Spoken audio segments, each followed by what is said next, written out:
Welcome to Common Language, a series of digital events produced by a poet in the city that pairs poets with activists and academics to unpack everyday words used in the news cycle. Today's subject is borders. My name is Maya Goodfellow. I'm a research fellow at Sperry at the University of Sheffield and the author of Hostile Environment: How Immigrants Became Scapegoats. And today I'm talking to the Ugandan poet and playwright Nick Makoha, whose debut collection, Kingdom of Gravity, was shortlisted for the Felix Dennis Prize for first collection at the Forward Prizes for Poetry in 2017. Before we start our discussion, Nick, would you like to open with a poem? Yeah, sure. I mean, it's the first poem from that book you just mentioned, Kingdom of Gravity.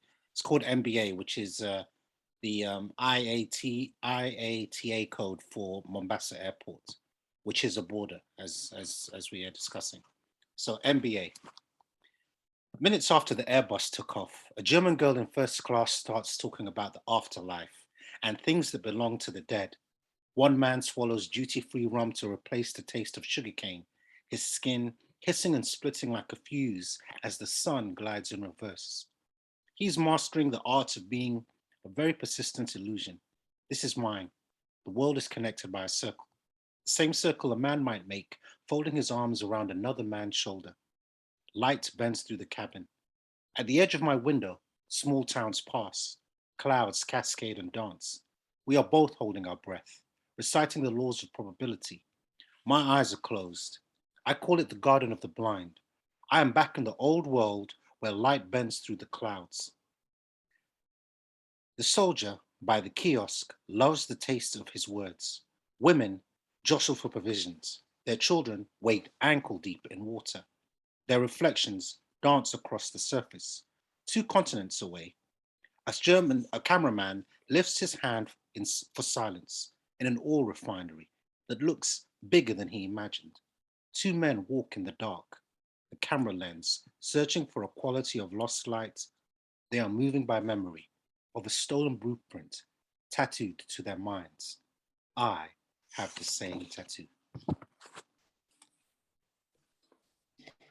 Thank you so much for that, Nick. Could I just ask you maybe to sort of get us started thinking about the inspiration behind that poem? There are many layers to that question. So one is, I spent a lot of my childhood, or just a lot of my life, in airports. I left my country when I was 4 years old on a plane to come here to the UK.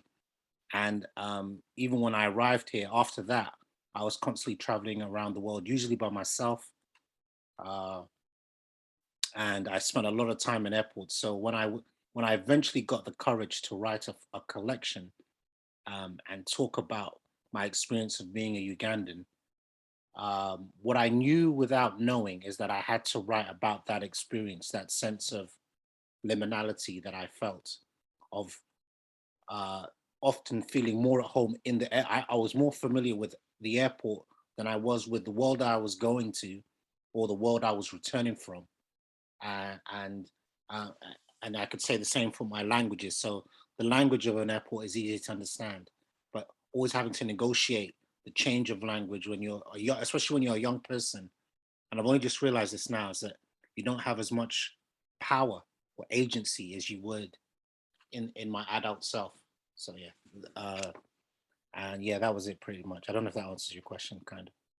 No, yeah, it does. And I think that sort of site of the airport is, as you sort of suggest, a really interesting one. And exactly the word you use is space of sort of liminality. And it feels like when you move through the airport, it can be quite a sterile place. Like airports can be sort of replicating very similar experiences. Sometimes, you know, you find the same shops, you sort of get in, you have this sort of air conditioned space that feels, there's a sort of similarity that can be replicated. But I guess one of the things that I'm really struck by moving through the airport is the sort of these checks, you know, these checks that we have that are so representative of the border, and how this is so often, if you think you move through security, right, that's part of the airport, how this is sort of an embodiment of the way that borders are represented as these things to protect people. Yeah. But very rarely do we really, or too rarely, I would say, in public or political discourse, do we really think about the kinds of violence and danger that's produced by the borders and by these sort of acts of bordering that not only happen between countries or the boundaries of countries, but within. And obviously with the UK, we can see this quite clearly in things like access to healthcare, access to housing, how people are denied access to these things. And I think there's something about the securitization of these spaces that really tells us about how they're trying to give off this sense of protection and security, but actually for a lot of people, the border is something that creates danger, creates peril, puts them in really, really insecure, really dangerous positions. And I think that often isn't properly reflected on by, for instance, political discourse. When people die at borders, the response is often, we need more bordering, without thinking about actually the fact that it is the borders that have made it so that people have to make very dangerous and risky journeys to begin with. And I think that that's often sort of overlooked in a lot of contemporary political discourse. Yeah, and also I think because what we were talking earlier, and I was saying to you that in my past life I studied biochemistry, and one of the things that I looked at, you look at membranes, and membranes are kind of borders to contain parts of ourselves. So my skin is a membrane to hold my body, to hold my skeleton and my organs to myself. So some things I let in and some things I let out.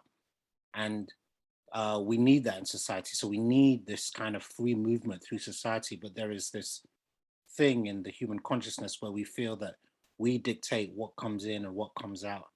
And so to certain groups of people, the world is permeable. They can move wherever they wish, with whoever they wish, out, for however long they wish. Whereas for some other people, they can't. I remember going to a wedding in Dominican Republic, and someone was telling me that, the people here, a lot of people here don't have passports, so they're not allowed to leave their own country. So the world is impermeable to them. Only the world they know in front of them is the world that exists.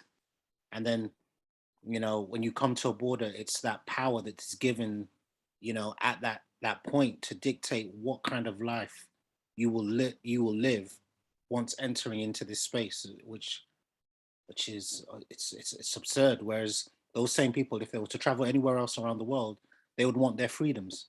They would insist upon them. And it's almost as if we are willing to break our own principles at a border.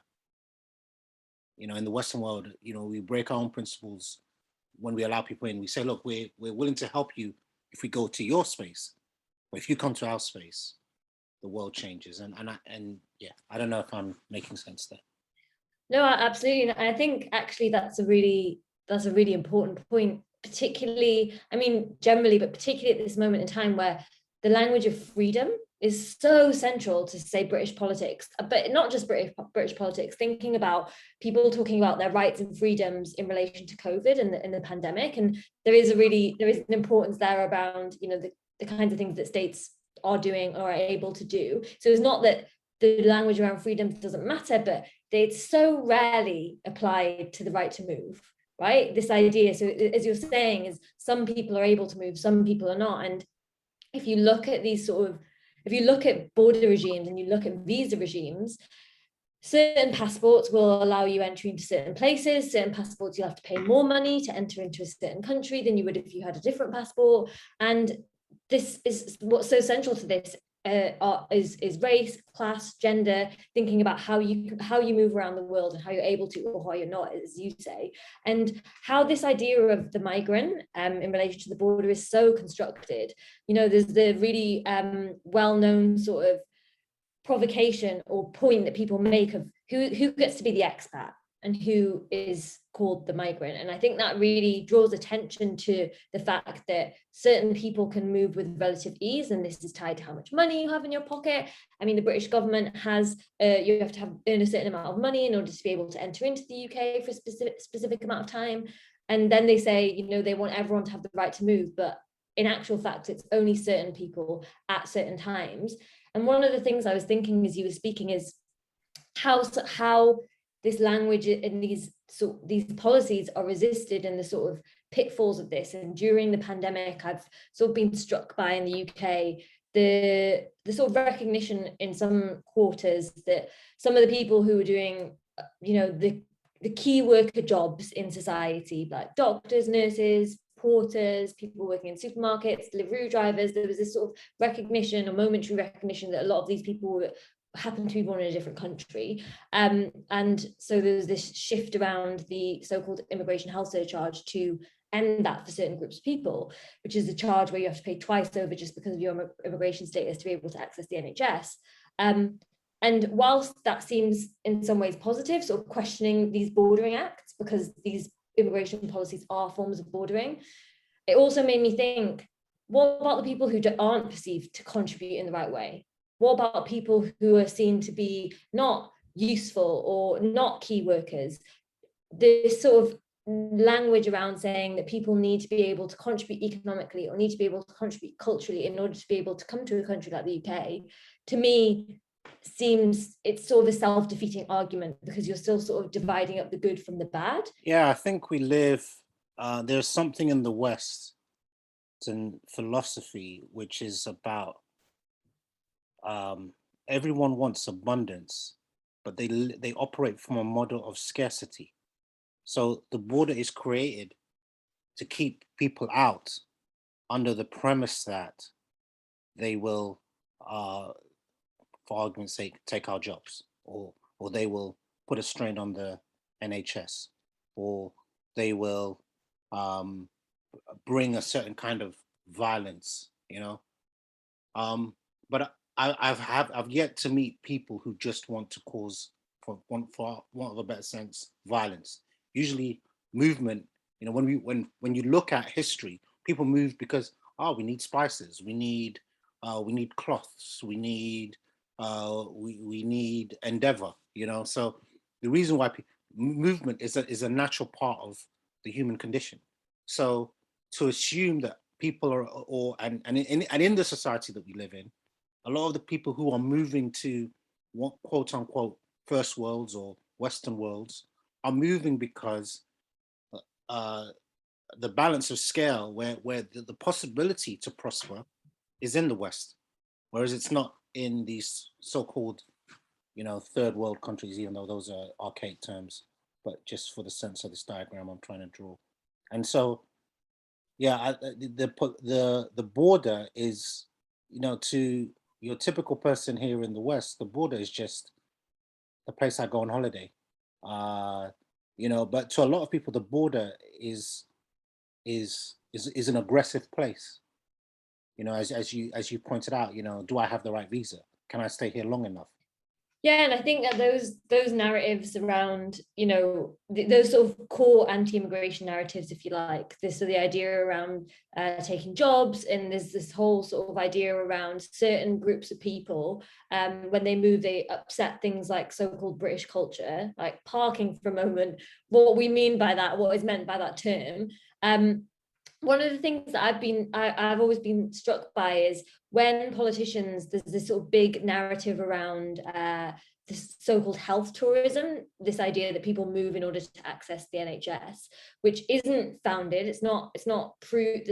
There's sort of very little evidence for that people do move for that reason, because the reasons people move are often really complicated and multifaceted for lots of different things feed into that. And it's a very flattening sort of argument, but it sets up this figure of the person who's just greedy and out for what they can get.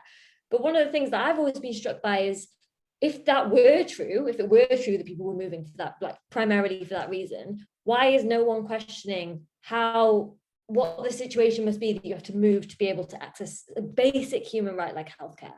So what the situation must be in your home country, or the country that you've ended up in, to come to a country like the UK. That seems to be entirely missing. And to me, that sort of takes us back to borders, the work that borders are doing to allow a country like the UK to amass so much wealth that it can then funnel into its healthcare system, and what that means when other countries don't have that money. And this is sort of rooted in a narrative of that it's produced internally to countries without thinking about sort of the global economy and how the global economy functions in that. And you mentioned at the beginning that you spent a lot of time in airports traveling around the world, and I wonder what you've observed, if anything, of different forms of bordering that go on in different parts of the world, or if there's different experiences you've had of the border. I think language is a border. So our international languages are what, French, Francophone, and English. And what would it be to allow an African language to be an international language? Or maybe two African languages to be, maybe an Asian language to be to be an international language, or an Arabic language, and then and have those languages sitting inside places like New York, places like Paris, so that people feel actually I belong to the international conversation. Whereas when you go around the world, there is a hierarchy in languages. Even though that's a nonsense when you think about it. When you think about it in terms of quantity, of people who speak a certain language, English isn't, the highest spoken language, but it is the one that has to be used in all international practices. And that's a border, because then what you're saying to people is that you don't belong to some sort of cultured society. But the point of sort of irony, or the awful point, is that part of the one of the tests to be able to come to the UK and eventually gain citizenship, or even just come to the UK on particular visas, is you have to prove that you can speak English to like the degree that they want you to be able to prove that. And it's so, I've interviewed people, I've spoken to so many people who've moved through that immigration system who just say there's anything to catch you out, and that English test will be one of them. People who can speak English very well. I mean, I don't actually think you should have to speak English to be able to come into the UK. But it's a way of that's one of the ways to try and catch people out and make it very difficult. And sort of a side point is that you have to pay for those tests as well. And so not only is there already this very onerous thing of having to take a test to prove that you understand British culture or the English language as well, you also then have to pay for the privilege of doing that test just to be able to enter into a country. And so when we're thinking about bordering, as you say, there's this sort of dominance of the English language, which is so connected to whether people are seen to be culturally superior or have the right intellect, which is a sort of epistemic problem, I think. But then there's also this real core problem of how immigration systems function to be able to prove that you can speak a language, which I think is a real problem, because especially when you have a situation of people from America, the UK, other European countries jetting off to different places around the world just to see if they could pick up a language. I mean, but when you add more to that, is that you think like how America, what we call modern America, it was formed by invasion. How what we call Australia, it was formed by erasure. So the very fears that they have are the very fears that they've implemented. So I question and I ask myself, why are these people being judged by your mishaps? I'm not saying that we don't have those mishaps, but if those are your concerns, then and also I think what is the solution? Because we could talk about the complaints, but my thing is, what is the solution to this? Like, how do we make having any passport valuable? How do we make, and also the other thing I'm thinking, if you go into a country and you take all its resources out and you do not allow for the people of that country to access to the economy, access to healthcare, and then you wonder why they want to move to your part of the world, because there the infrastructure has had centuries to develop itself. You're creating a problem in one area and wondering why people are gravitating towards what you have. And I almost find the logic crazy. So I think the border or the resistance at the border is a symptom of the inhumane way that society works. Yeah, absolutely. And I remember when I was interviewing Asad Rehman, who is the head of War on Want, the charity War on Want. I was interviewing him for my book, and I remember him saying something that really is something that a lot of migrant rights activists say and is really stuck with me. Is he says the movement for change is not only about the right for people to move freely, it's also the right for them to stay where they want. And I think that is a really important way of framing it when we're thinking about those global inequalities of the many reasons why people have to move.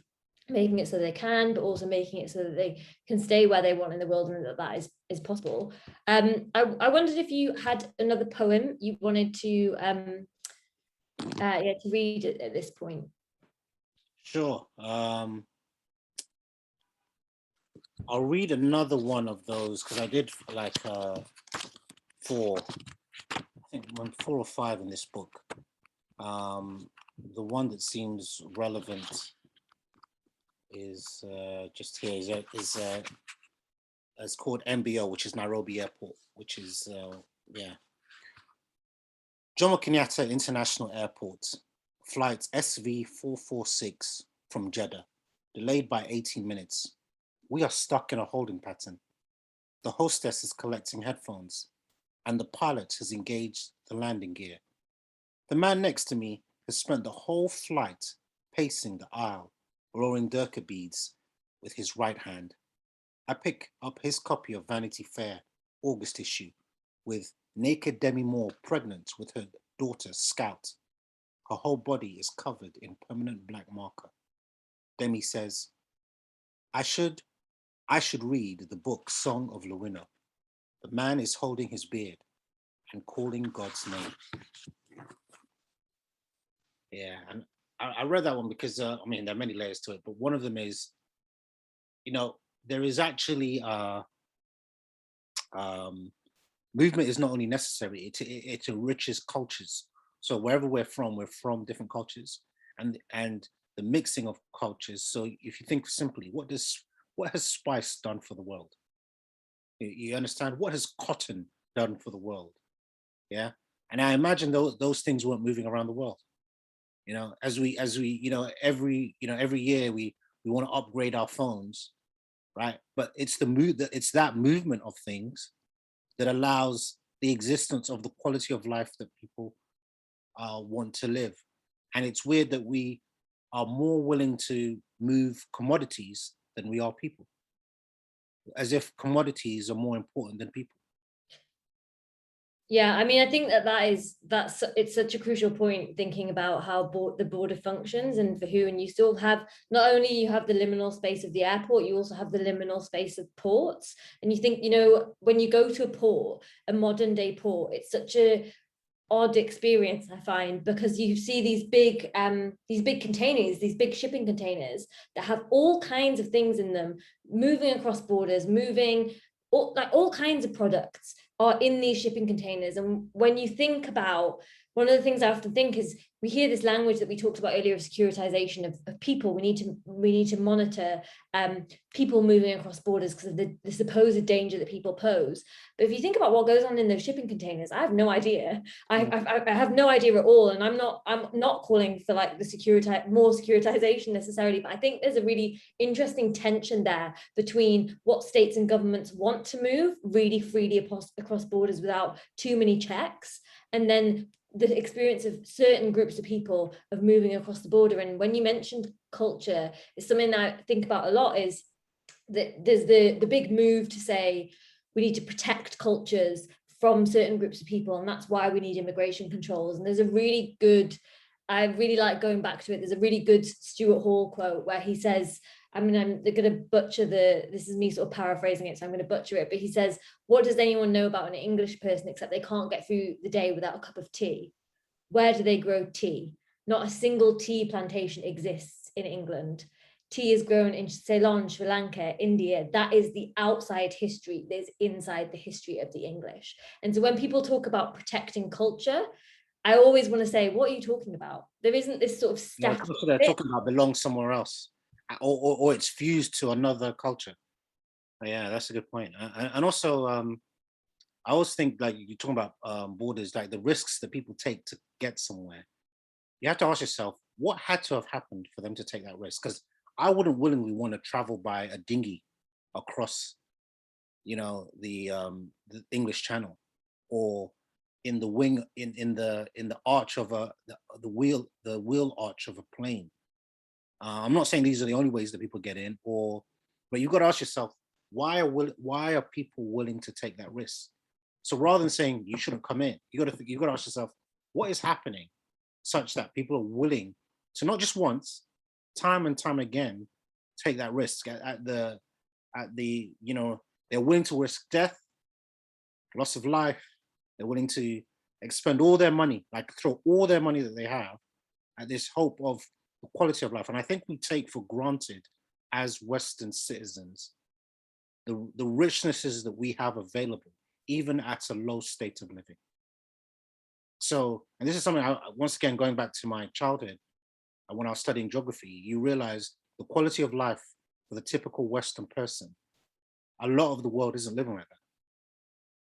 You know, the things that you can afford in a day-to-day, and that discrepancy is part of the reason why people want to move. Because if they were okay where they were, and we have to be responsible to think that we as a global community create that imbalance. Just as now we're noticing, oh my gosh, look at these, the temperature changes, it's crazy.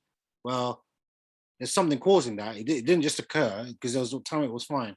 And, you know, so this imbalance of people wanting to come in, there's something causing that. And I find the ignorance lies in us not willing to accept as what is our, as the West, and I'm placing myself there, even though I belong to probably many other sides of this conversation. But what is our responsibility in causing a society that makes people want to rush to these capitals, to these borders, you know? Yeah, I think that is such a crucial point to when we're thinking about borders. And it's, to me, it's sort of, there's two things that it makes me think of. One is, we already, historically, we've known this for so long, right? If you look at the Industrial Revolution in England, it's often presented, at least I feel like I remember learning about it at school, as being this really ingenious thing that England did and was able to develop. And if you actually look at the work that's been done around this, you find that a significant chunk of the money that came for the Industrial Revolution came from countries like India, the plunder of material resources. And so that, exactly as you're saying, this is all interconnected. And it's, I think the point that you made about this is constructed and made, it's not natural, it's not inevitable, is a really, really important one when we're thinking about why things look the way they do. And one of the arguments that is often made in favor of borders and in favor of so-called immigration control, which is really just a form of bordering, is politicians claim that the reason there is anti-immigration feeling in a country like the UK, so the reason why a party like UKIP did well, for instance, is because governments have let too many people in, and then there's like a sort of natural reaction, if you like, a natural response is to dislike immigration. What that always ignores, just always totally ignores, is the histories of anti-immigration sentiment, the histories of racism, the histories of borders that construct immigration as a political problem. So much like the global inequalities, the climate that you mentioned, much like the fact that those are rooted in human actions, in planned responses, planned ways of structuring the global economy, there is also anti-immigration sentiment is also structured, it is produced by political culture. It isn't just some kind of inevitable response. And I think that that's one, for me, that looking at the way that these things are created is really important to thinking about how then you combat them. Because if you say, oh, this is all natural and it's all just happening and there's not much we can do about it, then there isn't anything you can, this sort of assumption is there isn't really anything you can do about it. But if we can understand the way they're being produced, the way the climate crisis is produced, the way that global inequalities are produced, the way that anti-immigration sentiment is produced, how these are all interwoven, I think it makes it more likely and more possible to then try and argue against it or fight it or unpick it or imagine a different world altogether. Also, I think the elephant in the room is that the West plays a victim. So they're saying, when you say that they're going to take our jobs, it's under this assumption that the UK is powerless. Yet the UK holds a lot of power, even now that they've left Europe, within Europe still, within even decisions that are made in, as you spoke about India, in the areas of Asia, in the areas of Africa, in things that happen in America, they have a lot of influence. So this assumption that the immigrant is causing the problem, as if the immigrant holds this, and even that's a political term.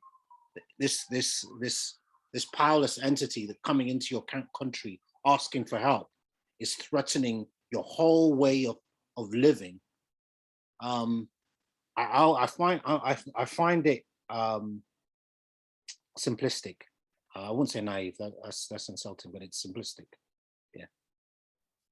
Yeah, I mean, yeah, and the point that you've made sort of repeatedly in this conversation around language, I think, is a really, really important one there in terms of how these arguments are made. So, Nick, do you want to read us one final poem? Yeah, thank you for your time. It's been really good talking to you, Makoha. Thank you. No, you too.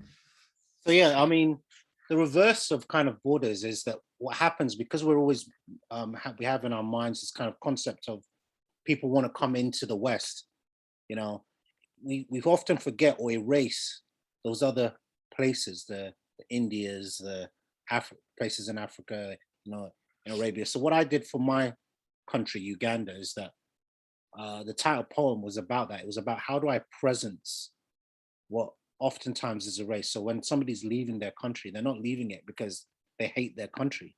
They're leaving it because they're under a certain type of pressure, a certain type of agency has been lost.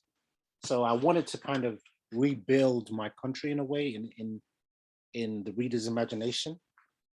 And I like this poem for that reason, because one thing it keeps presencing for me is the beauty and the purpose of your homeland.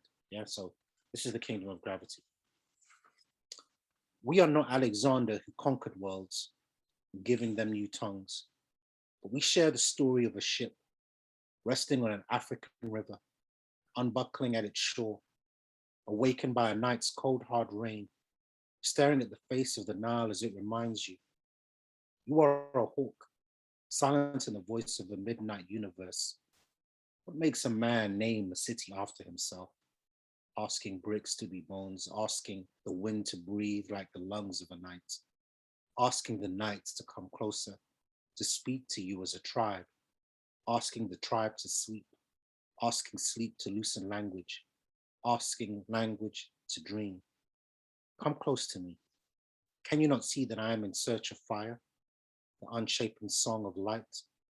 In my mouth is a name, hovering like smoke, spoken to me by the oracle. Like others, I was in search of a forest, a place to call home. What can I tell you about the kingdom, about having the world at your feet? When you have seen all of Earth's boundaries, you will crave for them in mirrors, searching for them in streams. And when the river looks back at you, how can you be sure that nothing is lost? Thank you.